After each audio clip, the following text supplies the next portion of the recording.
कैसे हैं आप लोग। आज की कहानी का शीर्षक है बिल्ली घर में कैसे आई। यह अफ्रीकी लोक कथा है। कहानी शुरू करते हैं। चलिए शुरू करते हैं। यह लोक कथा दक्षिणी अफ्रीका के जिम्बाब्वे देश की लोक कथाओं से ली गई है।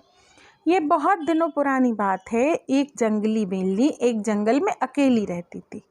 कुछ समय बाद वह अकेले रहते रहते थक गई तो उसने एक जंगली बिल्ले से शादी कर ली। वह बिल्ला भी कोई ऐसा वैसा बिल्ला नहीं था, बल्कि पूरे जंगल में बड़ा शानदार बिल्ला था। दोनों कुछ दिनों तक खुशी के साथ साथ रहते रहे। एक दिन वे दोनों घास के साथ साथ घूम रहे थे कि एक चीता उन पर कूद पड़ा। इससे बिल्ला एक तरफ को लुढ़क गया और उसके बालों और पंजों पर धूल लग गई। बिल्ली बोली, ओह, मेरे पति के सारे शरीर पर धूल लग गई है और अब वह जंगल के सबसे अच्छे जानवरों में से एक नहीं रहा। इससे अच्छा तो यह चीता है जिसने इस बिल्ली को गिरा दिया। सुबह बिल्ली बिल्ली को छोड़कर उस चीते के साथ रहने लगी। बहुत दिनों तक वे दोनों भी खुशी खुशी से साथ रहे। एक दिन वे दोनों जंगल में शिकार कर रहे थे कि एक झाड़ी में से एक शेर चीते की पीठ की तरफ कूदा और उसको मारकर उसे सारा का सारा खा गया। बिल्ली को यह देखकर बड़ा आश्चर्य हुआ। उसने सोचा तो यह चीता तो जंगल का सबसे अच्छा जानवर नहीं था, इसको तो यह शेर ही खा गया। इसका मतलब यह है कि जंगल का सबसे अच्छा जानवर तो शेर ही है, जो चीते को भी मात देता है। सुबह बिल्ली शेर के साथ रहने चली गई। वहाँ भी बिल्ली कुछ समय आराम से रही। एक दिन जब वह शेर के साथ जंगल में टहल रही थी कि एक बहुत बड़ा जानवर आया और शेर के ऊपर उसने अपना पैर रख दिया और शेर मर गया। अरे, यह तो शेर भी जंगल का सबसे अच्छा जानवर नहीं निकला। सबसे अच्छा जानवर तो वह हाथी है जिसने शेर को भी मार डाला। सुबह बिल्ली हाथी के साथ रहने चली गई। अब वह बिल्ली हाथी की पीठ पर चढ़ जाती और उसकी गर्दन पर उसके दोनों कानों के बीच बैठकर कुछ कुछ बोलती रहती।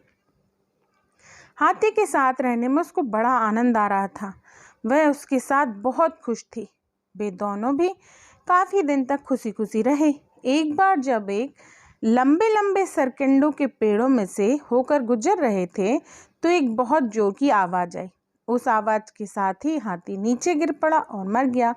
बिल्ली ने चारों तरफ देखा तो उसके पास में एक बंदूक लिए एक छोटा सा आदमी खड़ा हुआ दिखाई दिया। ओहो, अरे, यह तो हाथी भी जंगल का सबसे बढ़िया जानवर नहीं था। यह तो यह आदमी है जो हाथी को भी मार देता है।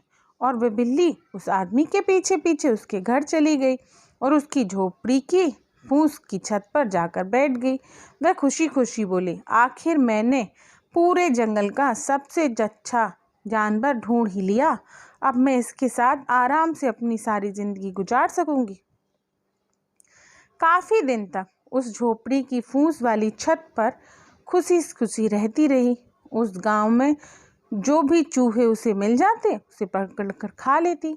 एक दिन वह उस फूस की छत पर बैठी धूप का आनंद ले रही थी कि उसने झोपड़ी के अंदर कुछ शोर सुना। घर में पति और पत्नी दोनों आपस में बहुत जोर जोर से लड़ रहे थे। दोनों की लड़ाई की आवाज़ें तेज और तेज होती जा रही थीं कि आदमी धड़ाम से उस झोपड़ी के बाहर धूल में आ गिरा।